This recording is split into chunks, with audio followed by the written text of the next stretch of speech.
Hello అండి, ఎలా ఉన్నారు? మనం ఈవేళ పాతకాలపు నాటి మన అమ్మమ్మల నాటి పప్పుచారు తయారు చేసుకుందామండి. ఈ పప్పుచారు నేను చింతపండుతో తయారు చేయడం లేదండి.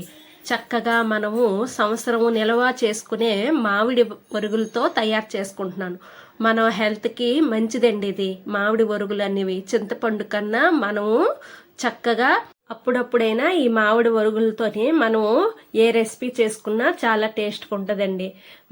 కందిపప్పు పావు కేజీలో సగం తీసుకొని చక్కగా అది కడుక్కొని మనం 5 విజిల్లు వచ్చినంత వరకు చక్కగా కుక్ చేసుకోవాలండి. కుక్ చేసుకున్న తర్వాత అది ఒక పక్కన చల్లారనివ్వాలి. ఈ లోపల మనము బెండకాయలు ఒక పావు కేజీ బెండకాయలు తీసుకొని పావు కేజీ వంకాయలు 4 ఉల్లిపాయలు పచ్చిమిరపకాయలు చక్కగా అవి కడుక్కొని మనము అవి కట్ చేసుకోవాలండి. మన వీడియో ఫస్ట్ టైం చూస్తున్న వాళ్ళైతే లైక్ చేయండి, సబ్స్క్రైబ్ చేసుకోండి. మరిన్ని వీడియోల కోసం లైక్ చేయండి, సబ్స్క్రైబ్ చేసుకోండి. ఈ పావు కేజీ బెండకాయలు చక్కగా నీటిలో కడుక్కొని మనము పప్పుచారుకి ఎలాగ కోసుకుంటాం, సాంబార్లోకి ఎలా కోసుకుంటామో అలా కోసుకోవాలండి. అన్నును కట్ చేసుకొని ఉంచుకోవాలి. నాకు మాత్రం చాక్తో కన్నా ఇలా కత్తిపేటతోనే వేయడం ఈజీ అండి. ఎందుకంటే అన్నీ ఒక దగ్గర ఉంచుకొని చక్కగా కింద కూర్చొని మటం వేసుకొని హ్యాపీగా అన్నీ ఒక్కసారి అన్నీ కోసుకోవచ్చండి. చాక్తోని కోసుకోవచ్చు, కానీ కత్తిపేటతోనైతే ఏటో నాకు ఈజీ అయిపోద్దండి. పని నిమిషంలో తేలిపోయినట్టుగా అయిపోద్ది. ఎన్ని కూరగాయలైనా చక్కగా ఈ కత్తిపేటతోని చక్కగా కోసేసుకోవచ్చండి. బలం ఉపయోగించి మనం సారి కిందలాంటివి ఇవన్నీ కొద్దిగా బలం ఉపయోగించాలి కదండి. అవి ఈజీగా అయిపోద్ది. మనం చాక్తోనే అంతగా అలాంటివి. ఈ బెండకాయలన్నీ కోసుకొని అలగుంచుకున్న తర్వాత ఉల్లిపాయలు కూడా మనం చక్కగా కడుక్కొని ఆ తొక్క తీసుకొని మనం ఈ ఆఫ్ లాగా చేసుకోవాలండి. ఈ నీళ్ళలాగా కాకుండా మనము పప్పుచారులో కదా ఒక పాయి రెండులాగా చేసుకొని చక్కగా అవి కోసుకొని ఆ పక్కన అమర్చుకోవాలండి. అన్నీ ఒక్కసారి అమర్చుకున్నట్టు చూడండి. 2 చేశాను. అలాగా కోసుకోవాలండి. కోసుకున్న తర్వాత మనం వంకాయలు కూడాను అలాగే కోసుకొని ఉంచుకోవాలి. ఈ మామిడి వరుగులతోని పప్పు చేస్తాము, కూరల్లో వేస్తాము, కానీ పప్పుచారు చేసుకుంటే ఎలాగుంటుందని ట్రై చేశానండి. ట్రై చేస్తే చాలా బాగా వచ్చిందండి. ఎంత బాగుందంటే నైస్గా అదొక టేస్ట్గా చాలా బాగుందండి. మా చిన్నపిల్లలు కూడా తిన్నారు అంటే అది బాగున్నట్టుకే కదా. అందుకు మళ్ళీ ట్రై చేశాను మీకు చూపించాలనేసి. చాలా బాగుందండి. మనకి పల్చనా అనిపించదు, చిక్కనా అనిపించదు. మనం కొద్దిగా దానికి ఒక టెక్నిక్ చూపిస్తాను, మీరు చూడండి.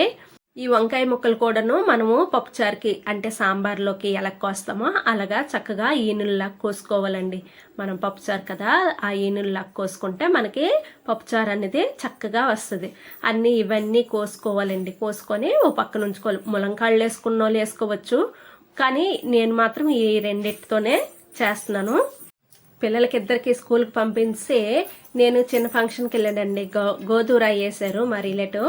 వాళ్ళ ఇంటికి వెళ్ళాను. వెళ్ళినప్పటికి వచ్చినప్పటికి ఆలస్యం అయిపోయిందండి. ఏడ్ చేయాలి అనుకుంటే వంకాయలు బెండకాయలు ఎలాగా ఉన్నాయి కదా, చక్కగా ఈ మామిడి వరుగులతోని పప్పుచారు చేస్తే బాగుంటుంది. కూర అయిపోద్ది, చారు అయిపోద్ది అనేసి నాకు ఈ ఐడియా వచ్చిందండి.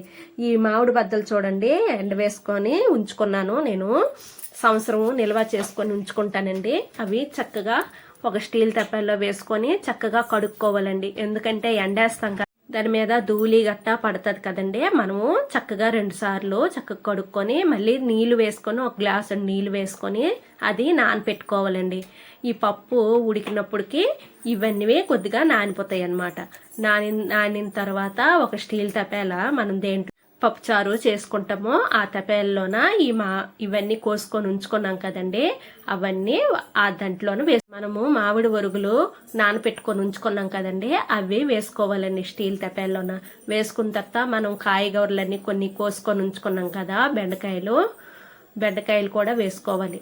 తర్వాత ఉల్లిపాయలు పచ్చిమిరపకాయలు వంకాయ ముక్కలు వేసుకొని దాంట్లోన మనము 2 జగ్గుల నీళ్ళు వేసుకోవాలండి. ఎందుకంటే మనం చింతపండు పిసికేసి వేసి చేస్తే చింతపండు పులుసు అనేది ఈ పప్పుచారులోకి సరిపోద్ది. మనం ఇప్పుడు మామిడి వరుగులు వేసుకున్నాం కదా, మనం మామిడి వరుగులకు తగ్గట్టు 2 జగ్గుల నీళ్ళు వేసుకోవాలండి. వేసుకుంటే మనకి పప్పుచారు ఎంత సరిపోద్దో అన్ని నీళ్ళు వేసుకోవాలన్నమాట. వేసుకొని తర్వాత దాంట్లోన మనము పసుపు వేసుకోవాలండి, 1 స్పూన్ పసుపు వేసుకోవాలి, 1 స్పూన్ కారము, తర్వాత సాల్ట్ వేసుకోవాలి. మరి ఇంకేటి వేయాల్సిన అవసరం లేదండి, వీటితోనే చాలు. ఎందుకంటే మనం పోపు వేస్తాం కాబట్టి అన్నీ దాంట్లో వేసుకోవచ్చు. ఇవన్నీ వేసిన తర్వాత చక్కగా మనము పొయ్యి మీద ఇది పెట్టుకోవాలండి. మామిడి బద్దలతో పప్పుచారు ఎలాగుంటుందని అనుకోకండి, చాలా టేస్ట్గా ఉంటుంది. మీరు ఒక్కసారి ట్రై చేయండి, ట్రై చేస్తే మీకే తెలుస్తుంది ఆ టేస్ట్ అనేది ఎంత బాగుంటుందో. వేడి వేడి అన్నంలో కలుపుకొని తింటే సూపర్గా ఉంటుందండి, మీకు అంత నచ్చుతుంది. మీ పొయ్యి మీద పెట్టాం కదండి, పెట్టిన తర్వాత చక్కగా అవి ముక్కలు ఉడికినంత వరకు అది మరగనివ్వాలండి. ఈ లోపట మనం తాలింపుకి అన్నీ అవర్చుకోవాలండి.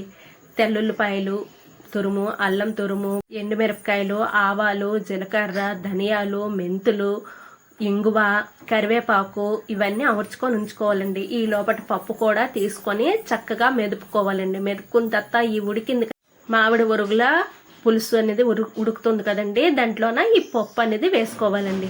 వేసుకున్న తర్వాత చక్కగా కలుపుకోవాలి. కలుపుకున్న తర్వాత మనము దీంట్లోకి చిక్కదనం రావాలి కదండి, ఎందుకంటే చింతపండు వేస్తే చిక్కదనం వస్తుంది. చింతపండు వేయలేదు కదా మనము. చిక్కదనం గురించి కొద్దిగా వరిపిండి, ఒక చిన్న గరిటె వరిపిండి వేసుకొని దారి పెట్టుకుంటే మనకి ఆ చిక్కదనం అనేది వస్తుందండి. ఇప్పుడు తాలింపు వేసుకోవాలండి. ఒక 4 ఆయిల్ వేసుకొని అది హీట్ అయ్యాక ఈ తాలింపు దినుసులల్లా వేసుకోవాలండి. వేసుకొని చక్కగా అవి వేగనివ్వాలి. వేగనిస్తే మనకి ఈ లోపల ఆ పప్పుచారు అనేది మరుగుతుంది కదండి, అది సాల్ట్ చూసి సరిపోయింది లేనిది చూసుకొని దాంట్లో ఉప్పు వేసుకొని ఈ తాలింపు కూడా వేసుకొని మరొక్క మరుగు వచ్చినంత వరకు అది మరగనిస్తే మంచి మామిడి బద్దల పప్పుచారు రెడీ అయిపోయిందండి. మీకు ఈ వీడియో నచ్చింది అనుకుంటూ థ్యాంక్ యూ.